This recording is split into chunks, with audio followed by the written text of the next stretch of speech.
आज से लगभग 15 साल पहले एक अमेरिका के पूर्व जनरल ने कहा था कि अमेरिका दुनिया के 7 देशों को पूरी तरह बर्बाद कर देगा।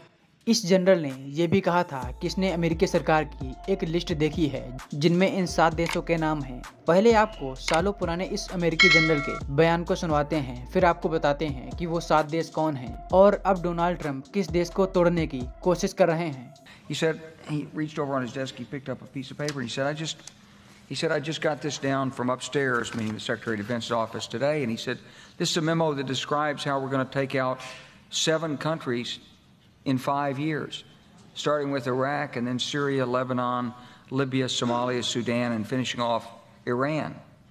अमेरिका का ये पूर्व जनरल जिन 7 देशों को तोड़ने की बात कर रहा है वो देश हैं Iraq, Syria, Libya, Lebanon, Somalia, Sudan और ईरान।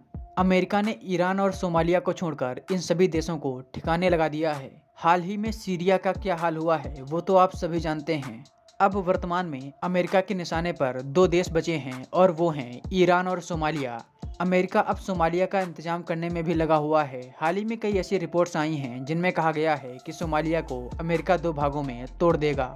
सोमालिया में कुछ गुटों ने एक इलाके को सोमालिया लैंड नाम से एक देश बना भी रखा है। हालांकि दुनिया इसे नहीं मानती है, लेकिन अमेरिका अब इसके समर्थन में आया है।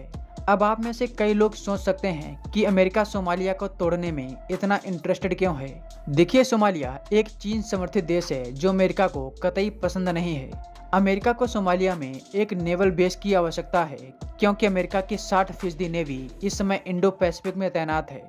अगर सोमालिया में अमेरिका को एक नेवल बेस मिल जाता है तो हिंद महासागर में अमेरिका का दबदबा बढ़ेगा, लेकिन ऐसा सोमालिया के टूटने के बाद ही हो सकता है। अमेरिका इस समय सोमालिया लैंड नाम का एक नया देश बनाने की फिराक में है जहां उसके इशारों पर चलने वाली सरकार होगी।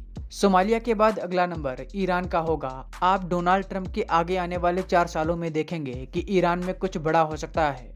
हो सकता है कि ईरान की जनता ईरान में तख्ता पलट कर दे या फिर अमेरिका इजराइल के साथ मिलकर ईरान पर अटैक कर दें। दोस्तों, आप लोग इन सब मामलों को कैसे देखते हैं हमें कमेंट बॉक्स में जरूर बताएं। वीडियो पसंद आई हो तो इसे अपने दोस्तों के साथ शेयर करना ना भूलें।